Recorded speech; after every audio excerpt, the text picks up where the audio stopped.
Om Sadashiva Samarambam Shankaracharya Madhyamam Asmadacharya Paryantam Vande Guru Paramparam Ishvaro Guratmeti Murtibheda Vibhagine Vyomavda Vyapta Dehaya Dakshinamurtaye Namaha Sarva Vedanta Sedanta Gocharam Tamagocharam Govindam Paramanandam Satguru Pranatoshmaham Om Om Shanti, Shanti, Shanti Om. Na nossa última aula, nós vimos o verso, nós entramos no capítulo 3, nós vimos o verso 1, né? Que é um verso famoso, porque ali o Krishna, o Arjuna, apresenta uma questão, né, uma questão existencial, né, digamos assim, ela é eterna, ela é cósmica, né? Qual é a questão de Arjuna? Como eu faço para resolver essa minha problemática humana, né? Existem dois caminhos, um é o caminho, né, de fazer alguma coisa para obter uma experiência, e a outra é o caminho de contemplar, né, para tentar compreender algo que possa, né, resolver a minha problemática humana, né? Nós sabemos disso em todos os níveis, né? Da garoto, sempre que eu tinha um pouco de perturbação mental e eu queria fazer alguma coisa para passar, né? Eu ia para o cinema, ia jogar futebol, né? Ia fazer alguma coisa para me distrair, né, para ter uma experiência diferente, né? Outras pessoas, de repente, gostavam de contemplar para compreender a natureza daquela perturbação emocional, né, a nível mais psicológico, mas ainda assim é uma escolha de um caminho de contemplação, uma escolha, né, do caminho mais mental, intelectual, ao invés de ação e experiência, né? Então ele pergunta ao Arjuna, a Krishna, né, qual é o caminho melhor, fundamentalmente, né? Você me disse que a contemplação, o conhecimento é superior a tudo, né? No capítulo 2, e agora você insiste que eu faça essas ações tão cruéis, né? De liderar o meu exército e destruir as pessoas amadas, né? As parentes, gurus, amigos, né, que estão do outro lado do campo de batalha. Então, nós vimos isso no final de semana, que existem ações que são necessárias, né, mas ainda assim a gente procura evitar aquelas ações muito desagradáveis, né, as ações que realmente politicamente são incorretas, ou que vai fazer eu ficar de mal com o meu vizinho, ou vai fazer eu ficar de mal com os meus parentes e amigos, e o que dirá de assassinar os seus gurus, os seus parentes do outro lado do campo de batalha, né? Então, são ações que muitas vezes são tão pesadas, são tão difíceis, né? Que muito embora o indivíduo saiba que não, esta é a ação necessária, é a única ação realmente em harmonia com o meu Swadharma e o Dharma universal, né? Então, eu tenho que fazer essa ação, mas ainda assim eu não gosto, né? Então, quando os nossos gostos e desgostos, né, eles aparecem e eles são mais potentes do que o meu sentimento, o meu senso do que seja correto, do que seja dármico, né? Aí a gente, politicamente, a gente começa a comprometer o Dharma, né? E ali foi o que o Arjuna fez, ele começou a ficar confuso e comprometer o seu Swadharma, o Dharma de um general do exército, né? E ele começou a desenvolver todo aquele sentimentalismo, apego, né? A respeito das pessoas que ele gostava, que estavam do outro lado. Aí ele ficou confuso e começou a sofrer da famosa doença do samsara, né? Então, ele iniciou no primeiro capítulo, no primeiro verso do capítulo 3, com essa questão, né? A confusão dele a respeito dos dois caminhos, né? E aí o Swamiji explicou claramente, né, que os dois caminhos eles não são contraditórios, né? Porque no verso seguinte nós vamos ver que, apesar dessa colocação dele, né, o Krishna não respondeu ainda no próximo verso, né? Ele simplesmente colocou, né, ele fez uma crítica, né, a Krishna, dizendo: oh, você falou tanto do conhecimento e agora me induzindo, né, está me instigando ao caminho da ação, e são ações horríveis, né, que não me parecem dármicas, etc, etc, etc. E ele continua no verso número 2, né, dizendo que essas declarações suas, essas sugestões suas, né, elas são aparentemente conflitantes, né? Aí ele fala uma coisa já mais forte para o Lord Krishna, ele diz assim: você está confundindo o meu intelecto, né? Mas ali na tradução, muito bem colocado, está dizendo: você parece estar confundindo o meu intelecto, né?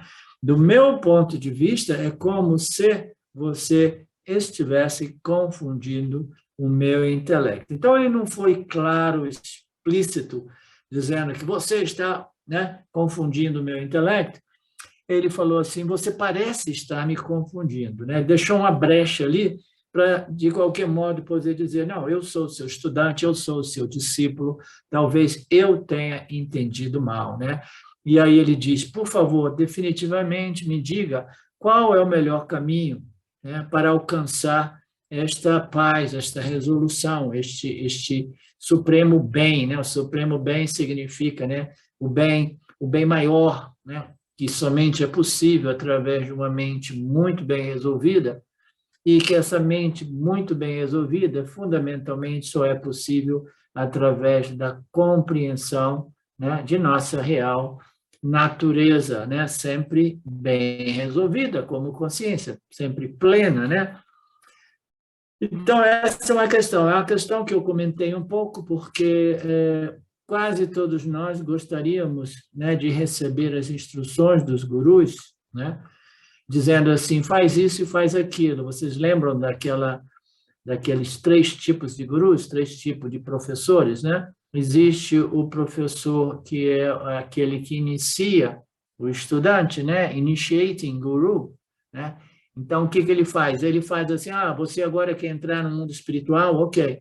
Então, eu vou iniciar você, eu vou te batizar com esse nome de Prem Prem, e eu vou te dizer o que fazer.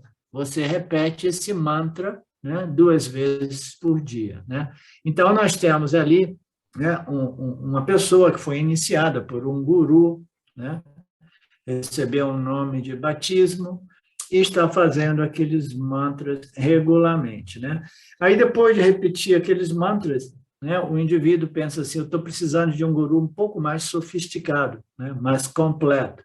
Aí eu vou naqueles gurus que têm realmente experiência, né, da consciência como consciência, mas ainda assim eles não sabem ensinar porque eles não estão familiarizados com os ensinamentos dos Upanishads. Mas ainda assim eles têm o carisma e a força do autoconhecimento. Então, um exemplo típico: Nisargadatta Maharaj, Papaji e muitos outros, né, no Neo-Advaita, alguns outros no Neo-Advaita, que claramente sabem o que eles são, não possuem uma metodologia de ensino, né, completa, mas ainda assim eles são os ditos inspirational gurus, é o gurus que inspira. Então, o que nos dá inspiração? É o carisma do professor, né, que é autorreconhecido e que conhece os benefícios do autorreconhecimento e pode sugerir, né, a autoinvestigação de qualquer modo que seja, né? Como Nisargadatta dizia, como Papaji dizia: keep quiet, stay quiet, né? Fique quieto, meditando, que você vai descobrir. Perguntem: quem sou eu, né? Então, qualquer que seja o indicador, o apontamento, o importante é essa inspiração, né? Esta convicção, esta certeza, né? Essa confiança de que o guru está dizendo que o autoconhecimento é possível e ele realmente resolve a mente do indivíduo, né? De modo mais estável, mais definitiva, né? Porque ele sabe, né, a sua real natureza, que é livre dos altos e baixos. A mente é sujeita aos altos e baixos, aos estados variantes, mas a minha natureza, uma vez que você saiba disso, aquilo estabiliza a mente, né? A mente do Jiva Atma, né? De um tal modo, neste caso do Jiva Mukta, né? De tal modo que ele mental bem resolvida, né? Como média, né? Através dos dias, né? E existe o terceiro nível de guru, que é o teaching guru, é aquele guru que ensina, né? É o guru que não simplesmente vai dar o conselho. Aqui, por exemplo, a Arjuna queria um conselho. Me diz o que fazer, né?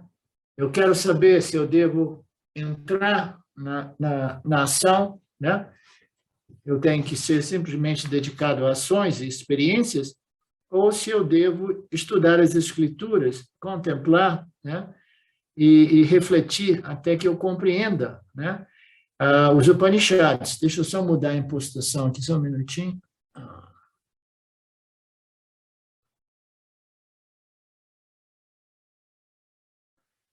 Então, todos nós, né? Quanto menos maduro nós somos, mais nós queremos alguém que nos diga o que fazer e o que não fazer, né? De fato, todas as estruturas religiosas são baseadas em normas de conduta, né? Uma lista do que você pode fazer, o que você não pode fazer, existe fundamento para tudo aquilo, né? E no Vedanta nós sabemos que essas normas de condutas, elas são um apoio, né? Mas a menos que o indivíduo compreenda a lógica, né, que sustenta essas normas de conduta, o porquê, né, de você desenvolver certas disciplinas e controles, né, e se comportar de um certo modo, a menos que exista um corpo de conhecimento, né, o indivíduo ainda assim ele não consegue controlar as forças dessas vássanas selvagens que o compele a violar o Dharma e criar conflitos kármicos e confusões de novo, né? Então, aqui, o Arjuna, ele queria realmente, né, me diga definitivamente o que eu devo fazer, né? Muito comum isso, todos nós passamos por isso, né? Mas quando nós chegamos no Vedanta, o Guru jamais vai dizer o que fazer, jamais vai dar conselho. Não sei se vocês já notaram, um professor de Vedanta não dá conselho, né? Não dá conselho, ele simplesmente apresenta os ensinamentos na esperança que o indivíduo possa desenvolver uma certa sabedoria para fazer as suas próprias escolhas, né? O professor de Vedanta jamais pega a pessoa e começa a dizer, faz isso, faz aquilo, atenção, não faça isso, não faça aquilo, entendeu?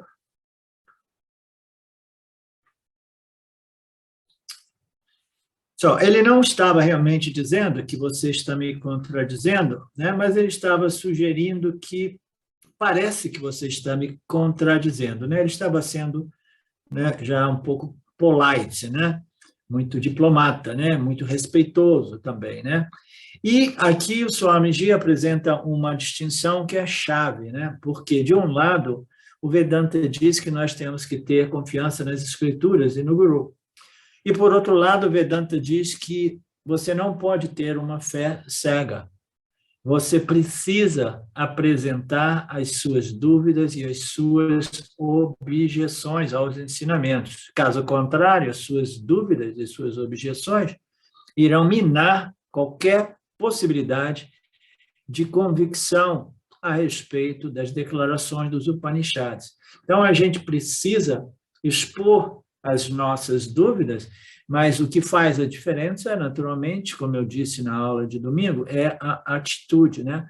Se o indivíduo ele chega com um sentimento de superioridade em relação à escritura, né? Uma arrogância dizendo assim, não, eu estou disputando essas declarações das escrituras porque a minha compreensão é oposta a essa, né? Então, a atitude já é diferente de alguém que chega e diz assim, olha, a minha experiência, as minhas ideias são diferentes, mas eu estou aberto para a possibilidade de admitir que as minhas compreensões não estão corretas, né?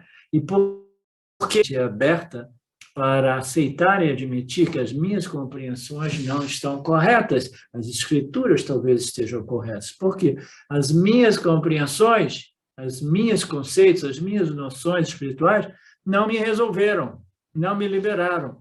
Então, por que eu vou ficar agarrado nelas, né? Então, eu simplesmente chego com uma atitude apropriada, sem arrogância, sem acusar as escrituras ou o guru, e eu peço, né, que os ensinamentos me sejam explicados de modo que eu possa compreendê-los, né? Jamais. Então, isso é o quê? É um shraddha, é uma confiança, é uma fé nas escrituras, mas não é uma fé cega. A fé cega diz simplesmente, me diz o que fazer, me diz o que é certo, me diz o que é errado, e uma vez que você me diga, eu adoto aquilo, como se pudesse realmente resolver a pessoa, né? Eu adoto aquilo e fim de papo. Mas a gente sabe que não é bem assim, né? A gente precisa de ter uma convicção intelectual livre de dúvida, e a fé cega jamais irá produzir esta convicção interior, interna, a respeito desses grandes elogios, né, que os Upanishads fazem a respeito daquilo que eu sou, cheio, pleno, inteiro, completo. Né? Então, nós fomos vendo tudo isso, e, portanto, a Arjuna disse, né, qual é o parágrafo de novo? E como eu sei se eu entendi corretamente? Ok. Tá. Então, aceitar cegamente não é o ponto, né? Então, o Vedanta, né, o estudante, o discípulo, ele é encorajado a apresentar as suas dúvidas, né? Não, né, indevidamente ou inapropriadamente, mas de modo apropriado e dármico, né? Ele vai apresentando, ele jamais quer sofrer de indigestão de dúvidas, né? Se você começa a manter aquelas dúvidas, as dúvidas vão destruir aquele shraddha, aquela confiança que você tem nas escrituras e no professor. Então, você precisa perguntar novamente, e novamente, e novamente, e eu vejo isso, tem pessoas que fazem as mesmas questões, as mesmas perguntas de novo, de novo, e de novo, e de novo, né? E aí eu tento explicar um ângulo ligeiramente diferente daqui e ali, e a gente vai vendo, né, que gradualmente o indivíduo vai resolvendo e ele vai desenvolvendo esta compreensão, esta visão, né, upanishadica, né? Você pergunta tantas vezes quantas forem necessário, até que você compreenda clara e corretamente. Às vezes eu fico meio suspeito quando o estudante, o discípulo, não faz pergunta, né? Ele não tem dúvida. Então, se ele não tem dúvida, né, é porque ele compreendeu tudo, ou porque, de repente, ele não está fazendo realmente o seu manana, né? Porque para ver questões e dúvidas, você precisa fazer o seu dever de casa, a contemplação, reflexão, de modo que você possa identificar as suas dúvidas, né? Então, se o indivíduo não tem dúvida, ou ele não fez o seu dever de casa, ou ele realmente já compreendeu bem esses ensinamentos, né? E agora está simplesmente processando eles, né, de modo a convertê-los, né, em conhecimento direto, convertê-los em libertação da ignorância, convertê-los nesse equilíbrio mental, emocional, etc., etc. Então, o indivíduo tem que compreender, fazer tantas perguntas novamente, até que ele compreenda corretamente. Aí o Swamiji, ele apresenta, né, uma investigação aqui, ele fala assim, como é que eu vou saber que eu compreendi corretamente? Como eu vou saber que eu compreendi tudo corretamente? E o Swamiji diz que quando você compreender corretamente, você não experimentará a confusão, você não vai achar os ensinamentos contraditórios e lógicos, né? E tudo isso vai sendo resolvido, né? As contradições você vai resolvendo, compreendendo, né? O porquê dessas aparentes contradições, né? E você vai encontrando, vai identificando a beleza dessa lógica métrica, né? Belíssima, né? Elegante do Vedanta, que vai se encaixando, né? Na medida que a gente vai resolvendo as nossas dúvidas, vaguezas e abstrações a respeito dos ensinamentos, né? Nós sabemos que o autoconhecimento, ele inicia com autoconhecimento a nível intelectual, e o autoconhecimento a nível intelectual é um autoconhecimento livre de dúvidas intelectuais, né? A gente tem que criar aquela base, né? E o Swami diz que não existe realmente contradições ou falta de lógica nas escrituras, né? E nós temos os textos, nós temos os Brahma Sutras, né? Que são escrituras enormes, né? Que exploram todas as possíveis dúvidas de todos os discípulos, né? E são escrituras, eu já dei umas lidinhas, algumas delas são intelectualmente intensas, né? Porque os escritores, eles vão levantando, né? Eles vão trazendo à superfície qualquer possível dúvida ou contradição ou oposição que a pessoa possa ter a nível subconsciente, né? E eles vão esmiuçando, de modo que de vento uma coisa se torna uma coisa realmente, né, intensa intelectualmente. Então, existe tudo isso, né? E o Swami, ele fala um pouco sobre isso, né? Que todas essas escrituras do Brahma Sutra, eles servem a esse propósito. As religiões não sempre elas resolvem, né, a situação das pessoas porque apresentam uma lógica bem estruturada, bem completa, né? Isso é devido à superficialidade, né, da maior parte das religiões, né, inclusive as religiões hindus, né? Porque uma coisa é o hinduísmo e outra coisa é o Bhagavad Gita, é o Karma, Dharma, Upasana Yoga, né? Yani Yoga. Mas no âmbito das religiões, falta o quê? Falta uma lógica completa e a ênfase é na fé, né? Em nossas escrituras, nós enfatizamos também a fé, mas a fé é só o início, né? É uma fé baseada no resultado da minha investigação, pendendo o resultado das minhas investigações. Eu vou dar tempo ao tempo até que eu tenha uma certa compreensão desses ensinamentos, mas no início, se a gente não tiver fé, a gente vai fazer o quê? A gente vai rejeitar os ensinamentos do Vedanta que não são simpáticos ao nosso condicionamento espiritual, né? E a gente vai aceitar aqueles conceitos que aparecem no Vedanta que se encaixam com o meu condicionamento espiritual. Então, fazendo assim, o que eu estou fazendo? Eu não estou me movendo, eu estou reforçando o meu condicionamento espiritual e simplesmente me protegendo de qualquer outro ensinamento, conceito, noção, que seja desconfortável, porque eu quero dentro da minha caixinha, dentro da minha zona de conforto intelectual, né? Então, a gente sabe que isso é um grande problema, né? Tem que ser uma fé e, ao mesmo tempo, uma mente muito aberta, né? Para receber os ensinamentos, sabendo que o Vedanta, para quem conhece já o Vedanta, né? O Vedanta é contra-intuitivo e é radical, né? O Vedanta é pauleira, né? Em uma linguagem antiga, né? Não é fácil, as pessoas ficam meio chocadas, né? A menos que a pessoa já seja um pouco mais madura, né?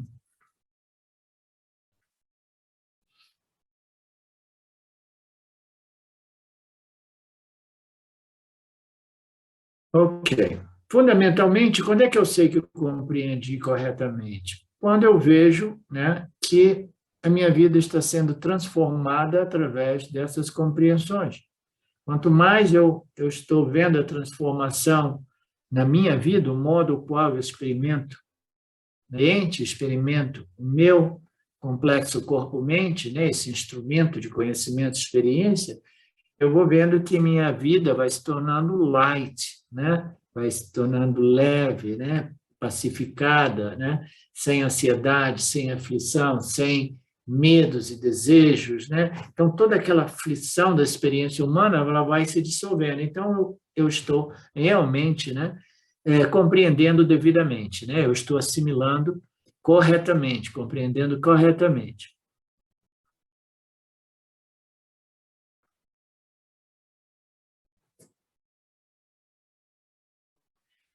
E aqui o Swami continua dizendo, né, Arjuna, em vez de realmente agressivamente culpar Krishna, né, ele deixa uma abertura, né, dizendo que parece que as suas declarações são contraditórias, né? Eu não quero realmente rejeitar, porque eu tenho confiança em você, né? Mas ainda assim parece que você está apresentando uma contradição para mim, né? Você exalta o conhecimento e me compele, me instiga a seguir o caminho das ações, né? Então é uma contradição que, se nós observarmos, nós experimentamos isso no nosso dia a dia, né? De novo e de novo e de novo a gente se encontra em situações de aparentes contradições, né? Porque num determinado nível eu sei que uma experiência, né, uma ação em experiência vai me resolver, né? Mas não sempre eu tenho sucesso a respeito dos resultados dessas ações, portanto, não sempre eu obtenho a experiência que eu desejava, né? E não somente isso, quando eu tenho sucesso na ação e o seu resultado, ainda assim, essa ação e esse resultado vai me resolver temporariamente, né? Antes que a minha mente comece a produzir outros problemas, né? Outros desejos, outros medos, etc, etc, etc. Então, no dia a dia, a gente lidar sempre com isso. A tentação é o que? Não, deixa eu fazer alguma coisa para resolver ou remover esta perturbação, né? Então, muito frequentemente, as pessoas, né, mais gulosas, né? Ainda bem que no Vedanta Brasil não tem ninguém muito guloso. Na América é cheio de gente gulosa, né? As pessoas mais gulosas, elas tendem a resolver, né, através da ação de abrir a geladeira a qualquer momento do dia, né, para comer uma coisinha a mais, né? Então, e por outro lado, a gente tem a opção né, de dizer, não, não, não, eu já fiz o que eu podia fazer, nada me resolveu, qualquer ganho do ponto de vista de ação e experiências, se me resolve temporariamente, né? Então, eu quero ouvir exatamente o que esse tal do Vedanta tem a dizer, porque ele promete, né, que você precisa de compreender algo fundamentalmente, né, existencial a respeito daquilo que você é, para realmente se resolver, né? E são poucas as pessoas que abandonam a prática da ação e experiências como forma de resolução. Mas isso acontece diariamente para a gente, entendeu? Que caminho eu vou seguir? Eu vou tentar me resolver através da ação e experiência ou eu vou, eu não vou alimentar essa vassana, eu não vou sair por aí, né, tentando consumir determinada experiência como meio de me satisfazer um pouco, né? Não, não, eu já sei que tudo isso aqui é samsara, né? Então, o que eu faço? Eu paro e eu abro, né, as escrituras do Gita, eu volto para os ensinamentos, né? E eu quero aquela compreensão fundamental que vai me resolver permanentemente, né? Então, essa escolha entre ação e experiência, ação e compreensão, ação e assimilação dos conhecimentos, né? Ação e conhecimento, é uma coisa que se apresenta para a gente diariamente. E quase que invariavelmente a gente escolhe a ação, né?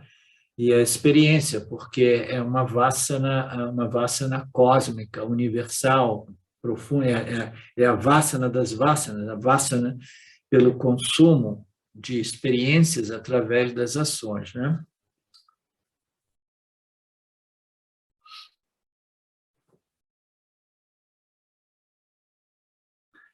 Ok, não usamos muito bem o nosso intelecto para pensar em nossa vida. O Swami faz um pouco uma abordagem que são muito focadas na memória e atenção, né? Então, a gente vai acabando não utilizando devidamente o nosso intelecto e a gente não questiona os valores das nossas vidas, nem mesmo isso, né? Isso se tornou uma grande tragédia, né? Nós nascemos, crescemos, nós somos condicionados, né, doutrinados no nosso meio ambiente, e quando você vê, você já está se tornando um adulto, e às vezes você tem que virar a sua vida de cabeça para baixo, como foi o meu caso, né? Quando eu vejo assim, oh meu Deus, eu estou seguindo esse caminho aqui, mas eu não tenho nenhum interesse nos valores sociais, né? Que este caminho me apresenta, né? Então, o que eu vou fazer? Né? Já tenho uma certa idade, tenho uma formação profissional, e agora vem esse impulso, né? De chutar o balde. Por quê? Porque eu não sou de acordo com esses valores, né? E este caminho aqui eu sei exatamente onde que ele vai me conduzir, né? Então, raramente a gente usa o intelecto criticamente para pensar, né, no sentido da vida, né, no porquê, né, da nossa vida, o propósito de nossas vidas, né? Então, o intelecto bem utilizado é um que já do início, né, ele não está ali sendo programado através da repetição e da memória de todas aquelas coisas, né? Mas ele está sendo estimulado a questionar e compreender e questionar também a nível espiritual existencial, né? É muito raro encontrar essas pessoas, é muito raro encontrar pessoas como vocês do Vedanta Brasil, naturalmente, né?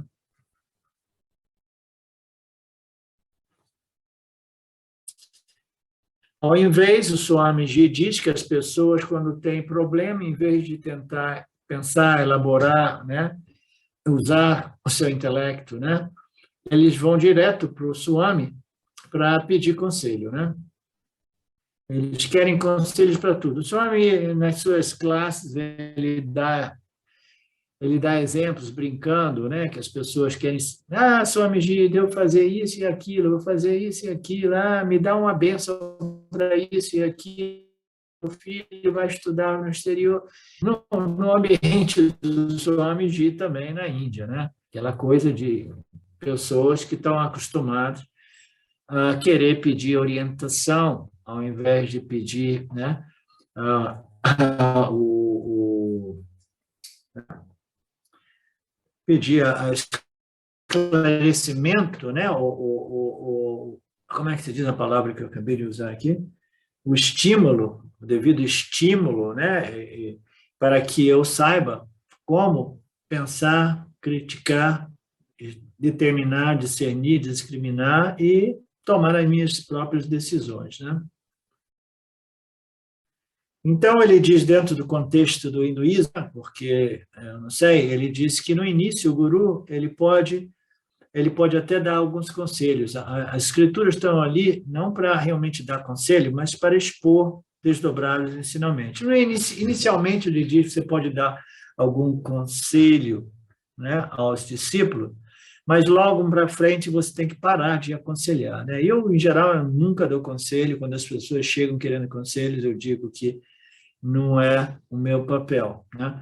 Dayananda costumava dizer, a ruína da nossa cultura, ou de muitas culturas, é esse hábito, né? Esse hábito, né, de dar conselhos, né, de ficar pregando valores, né? Ao pregar e dar conselhos, eu peço apenas que você realize uma série de coisas, de ações, mas nisso você não usa a sua mente crítica, a sua capacidade intelectual de pensar. Os conselhos, né? Seguir as diretrizes que alguém vai te dizer. Então, o Swami Dayananda coloca isso como uma das ruínas, né, dentro do contexto da cultura védica, né? O que é crucial é o ensinar, diz Swami Dayananda. Quando eu digo, né, alguma coisa, tipo Satyam Vada, eu estou ensinando, mas se eu lhe disser qual é a glória de falar a verdade, quais são os pontos positivos de falar a verdade, quais são os pontos negativos de falar a verdade, e após convertê-lo em valor, eu lhe digo que eu lhe proporcionei o conhecimento. A partir de agora você decide, né, se deve falar a verdade ou a mentira, né? Então ele dá um exemplo falando sobre a glória, né, do questionamento, da investigação, né, de valores, né, o que existe de positivo, né, em dizer a verdade ao invés de dizer a mentira, né, o que existe de negativo e positivo em ambos os casos, né, eu preciso de colocar tudo, né, ver realmente quais são as consequências disso ou daquilo. Depois que eu tiver processado tudo isso, aí, então, é o meu conhecimento a respeito do valor da verdade e o valor da mentira. Você sabe que com a mentira, a gente pode obter bons resultados a curto prazo, né? Você vai mentir, vai enganar isso e aquilo, e você vai se dar bem, né? Mas a médio e longo prazo, a mentira, ela vai acabar destruindo a mente do indivíduo, né? Vai criar conflitos kármicos e etc, etc, né? Então, o indivíduo ele precisa compreender tudo a respeito, né, deste campo de ações e resultados, né? Isso é uma investigação dentro do âmbito de Karma Yoga, causa e efeito, né? Então, você não basta dizer para a pessoa, faça isso e não faça aquilo, mas você tem que dizer, examine, né? Investigue, né? Analise, né? E veja por si próprio se vale a pena a mentira ou se é melhor a verdade, né? Mesmo que você possa permanecer pobre, né? Como uma pessoa honesta, né? Você sabe que é um valor muito mais elevado do que permanecer muito rico, né? Às custas da mentira, né?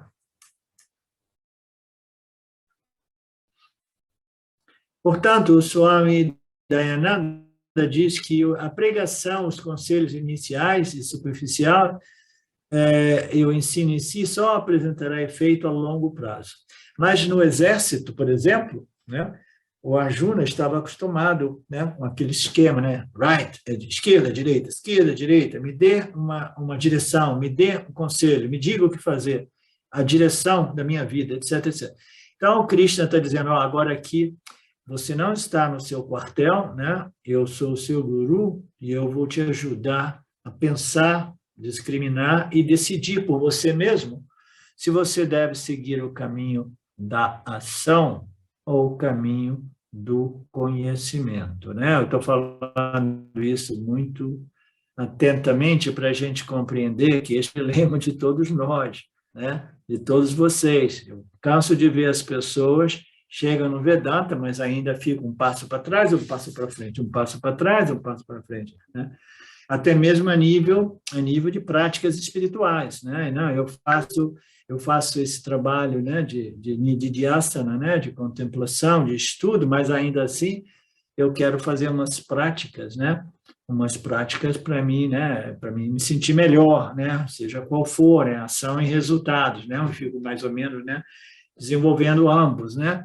Então, é uma questão, né, de compreender profundamente o que a gente pode obter através da ação e seus resultados e o que a gente pode compreender através da prática e através da contemplação e do nididhyasana do Vedanta, né? São duas coisas distintas, né? Ação e resultados de ações irá produzir um melhoramento, né? Ou um pioramento, se diz pioramento, Marcelo?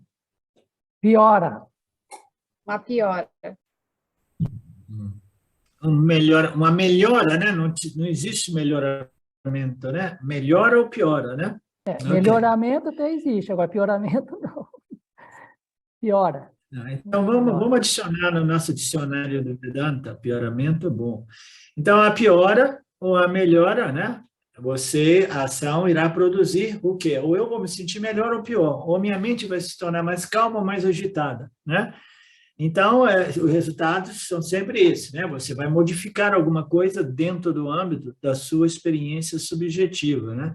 Falando a nível, principalmente, das sadhanas espirituais. Então, a gente sabe que as ações, elas servem um determinado processo dentro do contexto da espiritualidade humana, que é o quê? De melhorar, refinar, purificar o meu estado mental, intelectual, emocional, né? Então, isso a gente não discute, né? E não existe contradição, né? Quando Krishna está dizendo você deve agir, ele está dizendo deve agir porque Arjuna vai crescer através daquela guerra. Ele vai purificar, ele vai refinar. Por quê? Porque ele vai estar observando o Dharma, fazendo o seu Dharma, e, portanto, ele vai crescer de modo que ele, no futuro próximo, ele possa compreender aquilo que o Lord Krishna estava dizendo no início do capítulo 2, que a compreensão é superior à ação. Mas desde que ele não pôde compreender, então essa compreensão é a respeito de quê? É a respeito da minha natureza em Satya como Satya, em Brahman como Brahman. Então, esta compreensão, ela é superior, né? Por quê? Porque ela é a respeito, né, da natureza intrínseca de tudo e de todos. É a única compreensão que realmente irá resolver o drama, a problemática da experiência humana. Mas, por outro lado, em Mitya, né? Em Mitya, você precisa de quê? Você precisa de agir, né? Você precisa de agir. E Arjuna precisava de agir não somente para proteger e restabelecer o Dharma, mas ele precisava de agir também, porque ele não é espiritual, a sua natureza insati, a sua natureza sem ação, o fato de que todo mundo é isso e que ninguém é afetado por nada que ocorra dentro do âmbito de Mitya. Satya e Mitya, não existe contradição. Satya, nesse contexto, é a respeito da minha real natureza, livre e independente de qualquer ação ou experiência, e Mitya é a minha natureza secundária aparente, né? Que, neste caso, precisa de agir por uma questão do meu Swardharma, como Arjuna, o general do exército, e também para desenvolver determinadas qualificações, melhoramentos mentais que me permitirão compreender os ensinamentos a respeito da minha natureza em Satya como Satya, né? Corrigindo, eu dei uma pesquisada aqui, existe a palavra pioramento também, assim como melhoramento. Que legal. Não é comum, mas... Ok. Tá. Muito obrigado. Ok. Passar isso aqui. Portanto, Krishna não quer dar conselhos a Arjuna. Em nenhum momento no Gita, Krishna responde a Arjuna do modo que o Arjuna gostaria que ele respondesse. Não tem uma questão dentro do Gita e dentro dos textos, né, do Vedanta que o Guru responda diretamente do modo que o discípulo gostaria, né? É simplesmente um convite para o discípulo discernir, determinar e encontrar ele mesmo a resposta. Caso contrário, não possui muito benefício, né? Nós temos que processar essas compreensões através dos nossos esforços, né?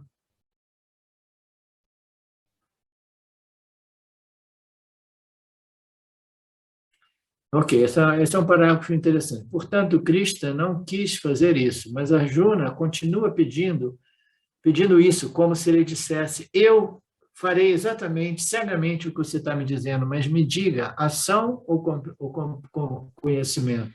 Eu sou um discípulo obediente e, obedientemente, eu vou fazer exatamente o que você me disser, o seu conselho, né?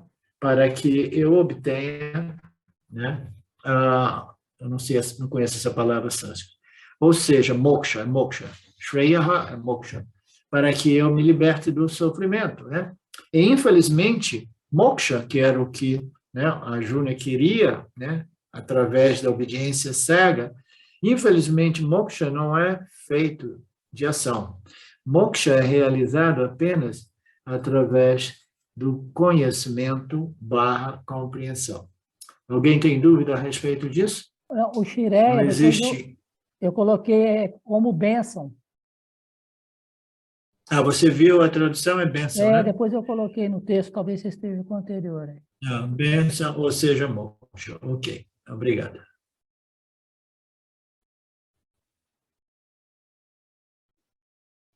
Quem é que pode me dizer por que a ação jamais irá produzir isso que nós chamamos de remoção da ignorância, ou libertação da ignorância, ou simplesmente moksha?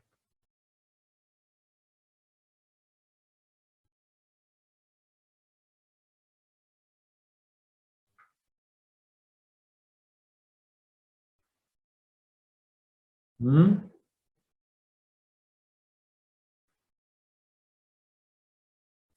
Porque não há nada a fazer. Só precisa saber aquilo que já se é. Retirar a ignorância daquilo que eu achei que eu fosse. Então, só o conhecimento, porque a ignorância é a problemática. Sim. E a ação, como a sua resposta é correta, é um ângulo diferente daquele que eu estou propondo, mas a ação, né? Por que a ação jamais irá resolver? Porque a ação é um meio através do qual nós obtemos experiência. E as experiências são resultados de ações que são sujeitos ao quê? A temporalidade imposta por Maya, né? Porque é dentro do âmbito de Maya. Então, qualquer ação irá produzir uma experiência e, por natureza, as experiências são temporais. Elas têm um início, um meio, um fim, e elas vão variando, né? Elas vão variando os seus resultados. Você faz uma coisa, você vai experimentando um resultado e aquilo vai se modificando, modificando, modificando. Qualquer resultado de uma ação será um fenômeno, né? Uma experiência que, por natureza, é limitada pelo tempo, né? E moksha é uma resolução definitiva, né? Então, qual é a diferença entre o conhecimento e a ação? É que a ação, todos nós sabemos, né? Você quer um prazer, você abre a geladeira, pega aquele chocolate seu preferido, come uma barrinha de chocolate e você vai ter aquele resultado imediato de satisfação. Você satisfez a sua vassana, né, por um bom chocolate, né? Então, nós sabemos, né, que essas ações resolvem, mas daqui a pouco você vai, né, vai sentir um outro desejo, vai ficar enjoado com chocolate, vai ficar com dor de barriga, aquilo que seja. Mas, por outro lado, qual é a vantagem do conhecimento? É que o conhecimento, quando a gente fala sobre o conhecimento em Vedanta, não é um conhecimento acadêmico de qualquer outro campo de conhecimento, é o autoconhecimento, né? Então, o autoconhecimento, que é o que nós nos referimos, o caminho do conhecimento, é o conhecimento a respeito de alguma coisa que é antes ou além da temporalidade imposta por Maya, Ishvara, né? Então, você vai descobrir o quê? Você vai descobrir aquilo embutido na sua experiência humana, entendeu? Que é além do fenômeno espaço-tempo, né? Ação, resultados de ação, tempo, né? E tudo aquilo é um constante fluxo de modificação, vem e vai, inicia e termina, né? Mas quando eu faço essa investigação para obter o conhecimento de minha real natureza, a minha real natureza não é sujeita às leis temporais de Maya, né? Então, eu sei o que eu sou, e o conhecimento é aquilo que é sempre bom, sempre precisamente à nossa disposição, uma vez que ele seja bem assimilado, bem internalizado, né? Então, eu estou sabendo aquilo que não é sujeito à temporalidade de Maya, né? É aquilo que é além de tudo isso, né? Então, o conhecimento é aquilo que it's always good, como a gente diz em inglês, sempre bom, porque uma vez que você sabe, né? E ele é sempre ali, por quê? Porque ele é autoevidente. O que é autoevidente? O fato que eu existo e que eu sou um ser consciente, cuja natureza é consciência não dual, né? Então, passamos para o verso 3. Esse é um tema interessante. O Senhor, o Lord Krishna disse, ó sem pecado. Então, ele imediatamente exaltou Arjuna, dizendo, você é uma pessoa, né, um indivíduo puro, né? Você é puro de coração, você tem uma mente boa, né, bem purificada, né? Então, ele faz esse elogio inicial para Arjuna, já para eliminar qualquer possibilidade que ele possa sentir, né, inadequado, né? Então, ele disse, você, o puro, né, o puro de mente, de coração, nesta palavra, a disciplina dupla foi iniciada por mim, no início da criação da forma. Então, ele diz que eu projetei esse universo, né, uma disciplina dupla para todos os seres vivos, né? Essa disciplina dupla da ação e da contemplação, da ação e do conhecimento, foi iniciada por mim no início, né? Quando eu criei esse universo, eu criei os seres humanos e eu propus para eles os caminhos do conhecimento e da experiência. Aí ele continua dizendo, um valor é um valor quando este valor é valorizado por você, né? Então, você pode saber que uma coisa é valiosa, o simples fato de você que aquela coisa, saber que aquilo é muito valiosa, ela não vai ter nenhum significado para você, a menos que aquele valor seja valorizado por você, né? Então, você tem que compreender o valor, né, de uma vida honesta, correta, né? Livre de qualquer mentira, engano, trapaça, etc. Você sabe, você ouviu dizer, né? Mas a menos que aquele valor seja um valor para mim, né? Ele jamais será realmente valorizado e implementado, utilizado em minha vida, não será nunca prático. Porque eu ouvi dizer que é um valor, mas não é um valor para mim, né? Eu não valorizei porque eu não compreendi o valor daquele valor. Parece apenas tergiversar. O que é essa expressão, Marcelo? Eu li no outro dia, mas não tive preguiça de procurar. O tergiversar é assim, escondendo o real propósito, se utilizando de algum tipo de evasiva, entendeu? Dando meio que dissimulando. Então, parece um jogo de palavras, né? Mas se você realmente entender o que eu estou dizendo, é muito importante. Um valor é um valor somente quando o valor do valor é valorizado por você. Então você nunca vai seguir. Um valor é um valor somente quando o valor do valor é valor só para isso, né? O valor do valor é um valor a respeito disso. Então, você nunca vai seguir. Isso aqui precisaria ser melhorado. Eu peço desculpa a vocês, eu atropelei rapidamente essa leitura, pensando que fosse ficar claro para mim quando eu fosse desdobrar aqui, né? Um valor é um valor somente quando o valor do valor... Você melhorou essa frase quando você fez aí, Marcelo? Me diga a sua colocação, a sua frase.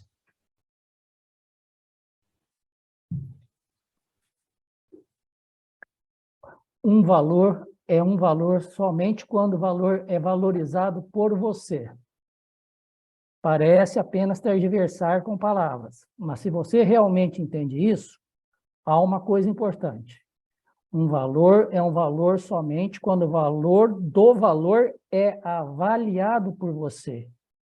Então, se eu disser Satyamvada, que é falar a verdade, e você não tem valor para isso, você nunca vai seguir. Nunca vai seguir. Perfeito. Muito obrigado, Marcelo. Vocês compreenderam? É porque eu não estou trabalhando em cima do seu texto. Vocês me desculpem, mas eu esqueci de colocar o meu laptop. Ok. Então, é isso, né? Então, se a gente ouviu, né, o valor, qualquer que seja o valor pela verdade, o valor pela não violência, etc., mas se ele não for um valor para mim, fica difícil a gente seguir aquele valor, porque ele não foi realmente valorizado por mim, eu não discriminei, discerni de modo que eu, por mim mesmo, eu tenho um valor por aquele valor, né? Então, as estruturas religiosas têm esse problema, que as pessoas recebem essas listas, né, de valores, mas ainda assim elas não compreendem realmente o valor daquele valor, e aí elas têm dificuldade, né, de manter, né, de seguir aquelas diretrizes de valores, né? Na pregação, eu estou apenas falando sobre o valor. Eu não estou transmitindo o valor do valor. Você precisa compreender o valor do valor. Assim, um pregador transmite o valor que já se conhece de fato. Um pregador transmite o valor do valor, a diferença entre Vedanta e as outras religiões. O Vedanta vai apresentar um corpo de conhecimento fundado na lógica que o sustenta, de tal modo que a gente possa desenvolver a convicção daquele valor, sabendo assim, não, existe realmente agora uma compreensão minha a respeito do valor de moksha, né? Agora eu sei, se antes me diziam, não, tem a libertação, isso, o reconhecimento, o autoconhecimento, mas o que é isso, né? Qual é o benefício disso, né? Será que eu vou estar motivado a passar por todas essas sadhanas para chegar ao autoconhecimento? Você precisa do valor do autoconhecimento, né? Então, uma vez que eu compreendo, aí eu consigo a disciplina necessária para seguir no meu caminho, para redirecionar a minha vida, implementar mudanças, né, que me conduzam ao objetivo, né, leve o tempo que levar. Então, o professor, ele não somente apresenta o valor como o pregador, como o pregador, mas o professor, ele vai desdobrar o valor do valor, né? Todos os ensinamentos são em torno a esse desdobramento, né, do significado desses valores dármicos, né? Nós estamos falando aqui sobre valor, nós estamos falando sobre dharma, né? E todas as estruturas religiosas, né, e até mesmo o Vedanta exalta o dharma, essa estrutura ética kármica que precisa ser salvada, de modo que, se não tiver ninguém vendo, eu faço o que eu quiser, né? Ou se eu tiver muito dinheiro e muito poder, eu faço o que eu quiser, né? A pessoa não compreende que, violando essa estrutura de valor, essa estrutura ética, kármica, moral, eu vou estar fazendo mal a quem? A mim mesmo, né? Eu vou estar desenvolvendo conflitos éticos, morais, kármicos, que irão, né, minar a minha capacidade, né, discriminativa, o meu equilíbrio mental, emocional, etc., etc. Um professor vai explicar o valor dos valores do ponto de vista de Dharma e do ponto de vista de Moksha. E essa escritura do Gita é uma escritura de Dharma e a escritura de Moksha. It's a Dharma Moksha. A transmissão leva meio minuto. Comunicar o valor requer muita conversa, né?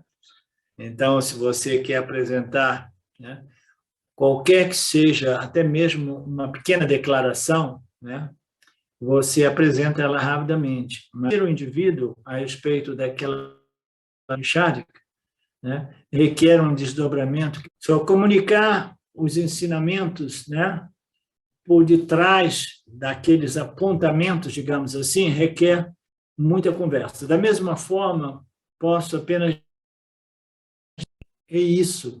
Yan Yoga é aquilo. Isso é preparação, mas se tivermos que dizer por que Karma Yoga e por que Yan Yoga são importantes, por que não há opção entre esses dois, e por que Karma Yoga deve vir em primeiro lugar, e por que deveria ser seguido por Yan Yoga, se eu lhe disser o porquê,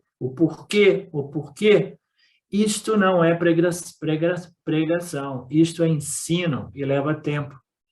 Leva tempo para que a gente compreenda o valor da ação e o valor da compreensão, o estudo e a compreensão, a contemplação e a compreensão. Leva tempo. A gente pode dizer rapidamente que Karma Yoga deve ser seguido do Jnana Yoga, né? O Jnana Yoga, sem o Karma Yoga é muito difícil, se não impossível, e o Karma Yoga sem o Jnana Yoga é incompleto, né? Mas não basta dizer isso. O professor precisa, né, desdobrar este ensinamento de modo que o indivíduo tenha convicção absoluta, né, da diferença entre karma, dharma e moksha, e o fato de que essas duas sadhanas, né, esses dois caminhos, esses dois, como disse o Krishna, né, esses dois, as duas disciplinas, ação e compreensão e conhecimento, que foram determinadas, iniciadas, criadas pelo Lorde no início dos tempos, né? Compreender que elas não são, como se diz, opcionais, mas elas são, qual é a palavra melhor? Não é mandatória, compulsivas, né? Não é compulsórias. Compulsórias, né? Então, o Arjuna estava naquela dificuldade, ele não conseguia compreender, e o Krishna estava naquela situação também. Como é que eu vou fazer? Esse cara aqui é uma resposta rápida, mas eu vou acabar tendo que escrever 18 capítulos, né, do Gita para explicar essa pergunta, né, ao Arjuna, né, e foi o que aconteceu.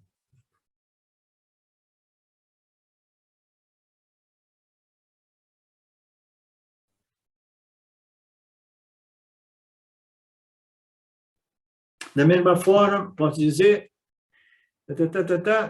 por quê? Isso não é pregação, mas isso é o desdobramento do ensino. Já estamos fartos de exigirmos um ensino completo, e isso é o que Krishna vai fazer no Gita, ele vai criar o Gita a partir disso. Portanto, Krishna não vai dar uma resposta, dar um conselho puramente a Arjuna, apresentar um valor sem explicar para Arjuna o valor deste valor e deixar para Arjuna optar por este valor ou desprezar aquele valor. Ele não vai dizer levante e lute, ele vai dizer porque o karma é importante, né? Muitas vezes ele disse levante e lute, né? Mas ele estava dizendo aquilo acompanhado do importância dar e lutar. E ele é de ângulos diversos, né? Do seu ego, da sua fama, do seu nome, do seu prestígio, né? Do que vai ocorrer para as gerações futuras, etc, etc. Levante. Mas ele vai explicar por que essa ação é tão importante. Então, é por isso que ele começa com este verso. E este é um verso importante, porque é a base de todo este terceiro capítulo. Ação ou conhecimento.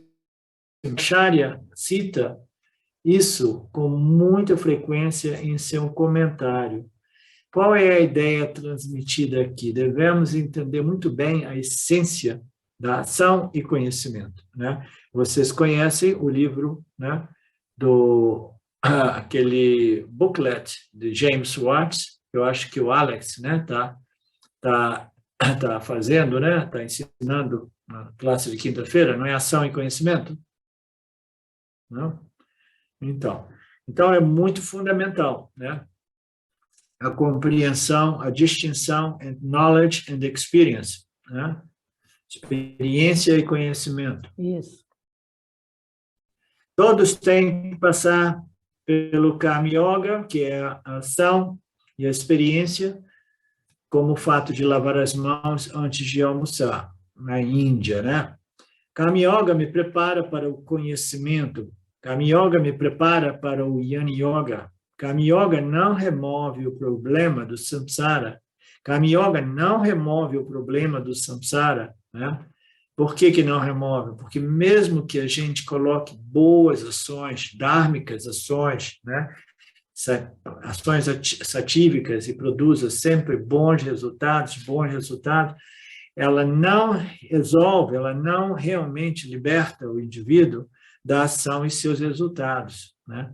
Porque, como nós vimos, não existe uma ação que produza um resultado infinito, um resultado permanente. Toda ação irá produzir um resultado limitado e impermanente, né? Então, nenhuma ação vai resolver ou remover a problemática do samsara, né? Então, nós precisamos de compreender isso, e muito embora saibamos isso, a gente compreende o valor do Karma Yoga, né? Não porque o professor disse, mas porque a Arjuna vai passar diversos capítulos agora, desdobrando o porquê do porquê, né, de todos nós, naturalmente. Portanto, devemos lembrar que o Karma Yoga nunca nos dará liberação, mas, ao mesmo tempo, somente o Karma Yoga irá dar a preparação para o Jnana Yoga. E todos nós nascemos a Yogya.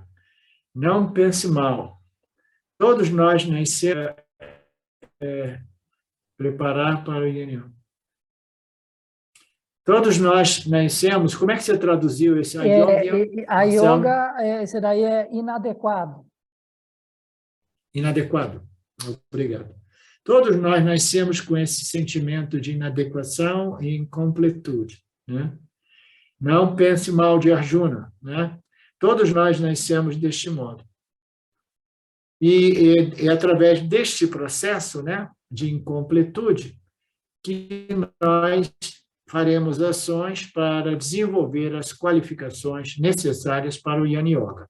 Como você sabe, é muito simples, e as próprias escrituras apresentam o Jnana Yoga apenas no final dos Vedas.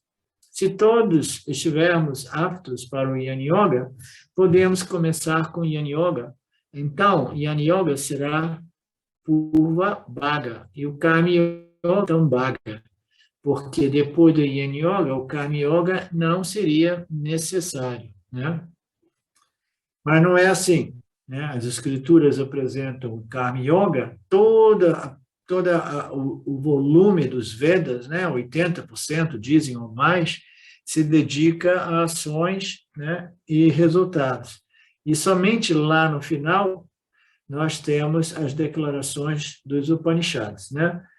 Então, depois do Jnana Yoga, o Karma Yoga não seria necessário. Tanto todos os Vedas apresentará apenas o Jnana Yoga. O fato do Jnana Kanda, a seção do Jnana, está bem no final dos Vedas, é uma demonstração que o Veda quer que nós nos preparemos para o Jnana Yoga, né? O que significa que nós estamos todos despreparados, com raríssimas exceções. Então, aí a gente pode já ver o problema do pessoal aí, do caminho direto, né? O pessoal do caminho direto é aquele que apresenta as declarações finais, que você é a consciência livre, né? E que a vida é um sonho, que não existe isso, não existe aquilo, você não existe, etc., etc. São declarações absolutas, né? Que ocorrem lá no finalzinho do Mandukya, né? Que nós faremos no Carnaval, se realmente for possível, né? Então, não basta simplesmente apresentar sem que nós passemos inicialmente, né, pelo Karma, Dharma, Upasana apresentado pelo Vedanta, porque Vedanta é um corpo de conhecimento completo, né, que prepara e que conclui, né, o trabalho, a busca, né, conclui, satisfaz a busca do buscador, do investigador, né, através das suas declarações finais. Mas elas só são realmente relevantes se o indivíduo estiver altamente qualificado. Ele está dizendo, todos nós precisamos do Karma Yoga. Todos nós nascemos despreparados, crescemos despreparados e devemos passar pelo caminho, como o Lord Krishna dizia aqui, esta dupla disciplina da ação e do estudo, da compreensão, do conhecimento, essa dupla disciplina, duplo caminho foi criada por mim no início dos tempos, né? O ser humano, ele quer experimentar Shanti, ele quer experimentar sentimento de satisfação, de paz, né? De plenitude, e ele tem essas duas opções sempre, né? A ação ou o estudo e a compreensão, que passa pelo melhoramento proposto pelo Karma Yoga.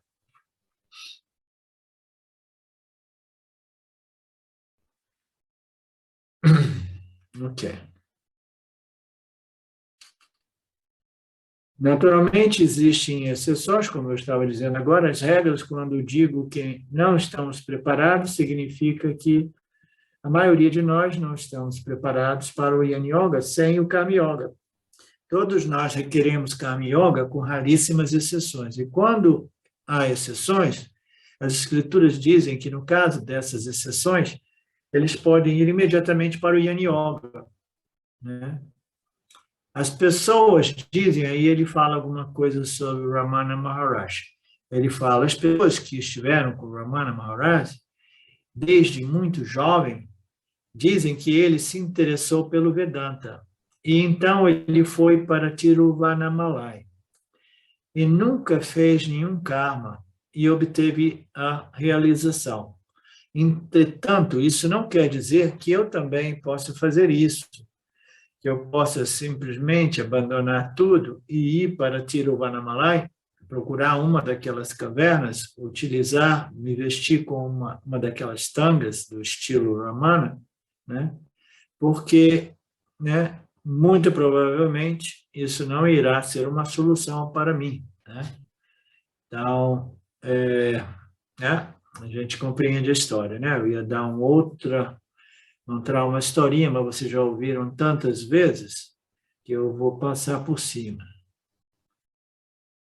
Portanto, o que funcionou para o Ramana Maharaj não irá funcionar para as pessoas em geral, porque é uma regra a exceção, né? E se a gente tiver que observar que existe exceções para as regras, é sempre melhor a gente não se colocar nas exceções. Por medida de segurança, é melhor a gente se colocar dentro do âmbito da regra geral. Se mais tarde eu descobrir que eu caio, né, no grupo das exceções, que são muito raras, eu dizer, eu nem sabia, eu sou uma exceção.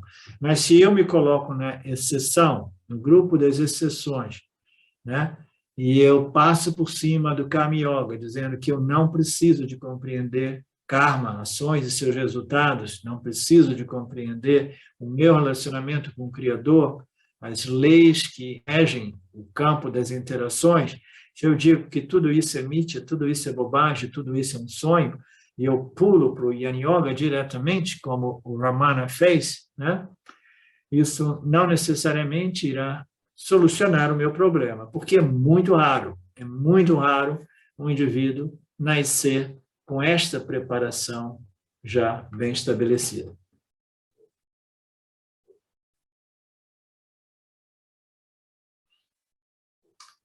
O Swami Paramarthananda às vezes fala que o Ramana foi um dos gênios espirituais, como existem os gênios da matemática, gênios disso, gênios da música, né? Pessoas que quase não estudam músicas, mas já têm aquele conhecimento, né, embutido, né? Desta maneira, temos Mahatmas, gurus, né, sages que nunca passaram, né, mas, como diz a Escritura, eles passaram pelos estágios iniciais em nascimentos anteriores e teriam passado pelo Karma Yoga e, igualmente, anteriormente, também pelo Yana Yoga.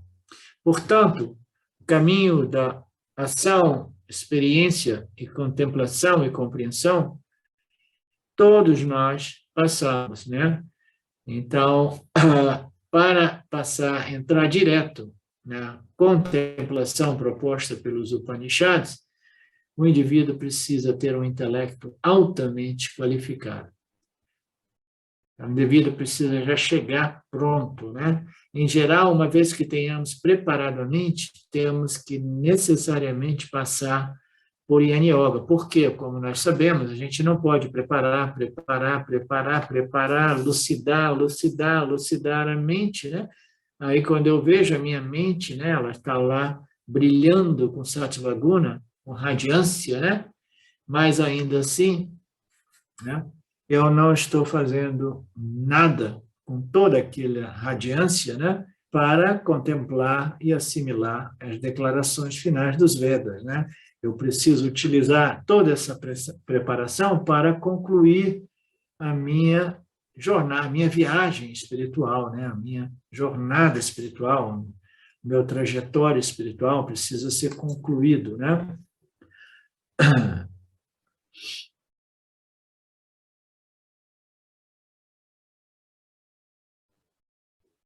Portanto, Karma Yoga e Jnana Yoga não são opcionais, né? Eles são compulsórios. A primeira lição que devemos entender é que, paralelamente, as escrituras falam sobre dois tipos de estilos de vida também, os quais se denomina ashramas. Tá? Em paralelo, e neste verso em particular, Krishna usa a palavra nista. A palavra nista, neste verso, significa ashrama, o estilo de vida, né? Então, agora nós entramos neste, é um tema bacana, a gente não vai ter muito mais tempo, que são os ashramas, né? Que são os estilos de vida que os indivíduos, né? Todos nós passamos, né? O estilo de vida desde, né, o período de infância, né? E depois de estudo, depois de provedor, de alguém inserido na sociedade, e depois quando você se afasta de tudo isso, né, e começa a estudar as escrituras. Então, essa estrutura védica apresenta 4 ashramas, né? O sannyasa, o estilo de vida de um renunciante. Então, aqui ele não apresentou os 4 ashramas, ok? Mas mencionou 2 deles, né? O sannyasa ashrama, o estilo de vida de um renunciante, né? E o estilo de vida do householder, né? Aquele que vive ativo, né? Interagindo socialmente, né? E vivendo como pai de família, mãe de família, donos de negócios, empregados de empresas. Então, é a vida social que nós conhecemos, né? Então, o indivíduo está inserido, né, nesse contexto social, ou ele simplesmente diz, não é para mim, né? Eu estou fora, né? E eu vou optar por um sistema, um estilo de vida no qual eu permaneço sempre ali, né? Jamais tendo dinheiro, jamais tendo isso e aquilo, mas totalmente dedicado ao estudo, à contemplação, né? E as minhas meditações de vida de um sannyasa. Contam que desses 2 ashramas, né, o do householder é Grihastha Ashrama, e sannyasa, né? Também chamado como Pravritti Nista Ashramas. Um ashrama é projetado para Karma Yoga e o outro ashrama é projetado para o Jnana Yoga. Olha o que ele está dizendo aqui. Ele está dizendo aqui que o Grihastha é o estilo de vida inserido na sociedade através dos nossos papéis sociais, profissionais, né? Vivendo uma vida ativa, né? Etc. O ashrama é o caminho ideal para a prática do Karma Yoga. Né? Então, ok, eu tenho que me preparar, eu tenho que refinar, purificar, desenvolver certas qualificações, então eu preciso de permanecer inserido, né, na sociedade, vivendo as minhas atividades sociais, porque elas me dão a possibilidade do Karma Yoga. Karma Yoga já diz tudo. Karma significa literalmente ação, né? Então, a ação, ela produz resultados. Então, karma, né, ela se desdobra em ações e suas repercussões, né, dessa ciência chamada Karma Yoga precisa ser muito bem compreendida, mas para isso a gente precisa de um campo no qual a gente possa interagir, né, e desenvolver diretamente essa compreensão da relação entre ações e seus resultados, né? Se eu for para um ashrama, para um sannyasi ashrama, e eu preciso de Karma Yoga, qual seria a problemática? É porque no ashrama eu não vou ter oportunidade de interagir. Ninguém vai querer interagir, porque as pessoas estão ali para estudar, meditar, contemplar. Ah, não, mas tem um pouco de ação, tudo bem.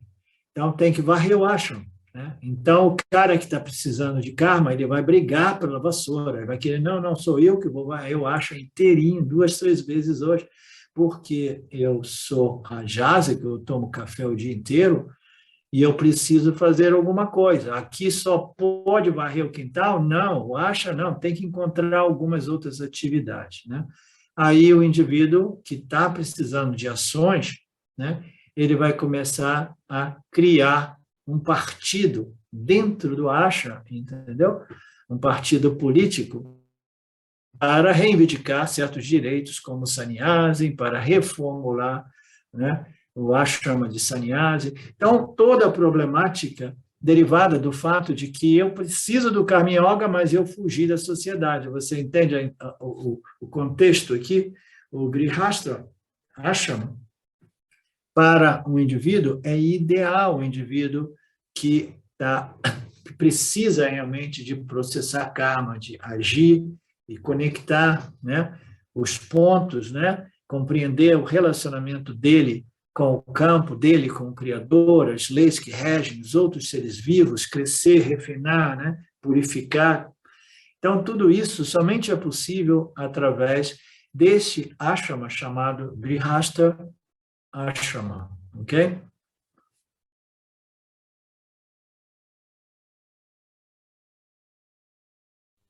Ok, é projetado para o Yin Yoga, né? E, naturalmente, se o indivíduo é genuinamente qualificado para o Yin Yoga, ele pode optar pelo Sannyasi Ashram com toda tranquilidade. Só cabe lembrar que o Swami Dayananda, ele não permitia as pessoas de fazer o Sannyasi. Ele descorajava as pessoas, né? Descorajava as pessoas de novo, dizendo, fica aqui 3 anos, depois mais 3, depois se luta, aí você pode, né, fazer uma coisa muito séria dentro do contexto védico, né? Você deixa de existir como uma entidade, né, dentro da sociedade. Seus documentos são rasgados, as suas posses são dadas para o ashram, deixadas para a família, você não precisa pagar taxa, você é realmente um status que é dado, né, com muito respeito, costumava ser dado na Índia, para os indivíduos que se cancelam de um ponto de vista da legalidade da sua existência. Muito doido isso, né? Ok, eu vou até mesmo perder o nome, Alexandre da Silva Cardoso Castoldi, só tem que perder o nome, perder as posses, perder tudo, perder os cabelos, porque tem que zerar cabelo, né? Etc. O Marcelo já está meio preparado. Então, eu tenho que renunciar a tudo, né? E não tem volta. Aí depois fala assim, não, eu me arrependi, eu quero voltar, né? Eu estava bem, isso e aquilo, foi um engano, aí, não, na Índia, não, me desculpa, mas você fez uma escolha e agora você tem que assumir, você não tem retorno, né? Então, o Swami Dayananda não permitia as pessoas, porque é muito comum as pessoas fazerem, né, esta decisão com o espírito de evitar o samsara, porque samsara é foda, né? Só dá encrenca samsara, né? ser um grihasta lidando com as interações, um ego, outro ego, né? Disputas, competições, isso e aquilo, o cara começa a perder o cabelo e diz assim, não, eu vou aproveitar e vou me tornar um sannyasi, né? Mas é muito fácil a gente abandonar o mundo e ir para um ashram, mas é extremamente difícil a gente remover o mundo que existe dentro de nós, né? Então, o indivíduo só pode se tornar um sannyasi se o mundo for renunciado internamente, interiormente. Eu quero dizer, os meus apegos, os meus desejos, né, as minhas aversões, né, toda essa energia mental, emocional que busca, né, as experiências no mundo, elas precisam estar muito vazias, né, elas precisam se dissolver de modo que o indivíduo esteja pronto para o sannyasi ashrama.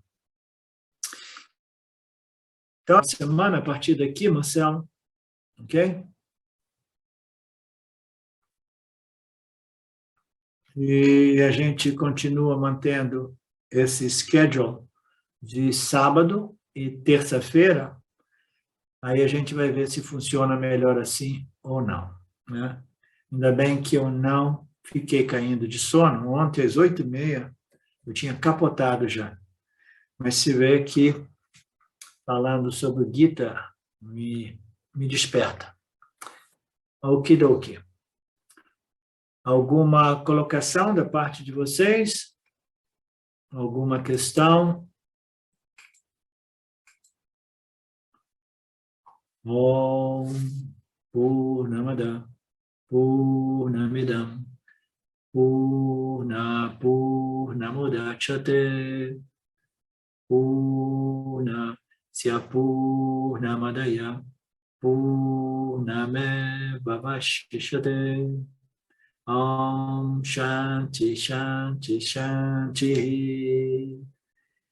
Obrigado, Lorde. Obrigado a vocês, meus queridos do Vedanta Brasil. Namastê. Até sábado, se Ishvara permitir. Tchau, queridos. Saudações.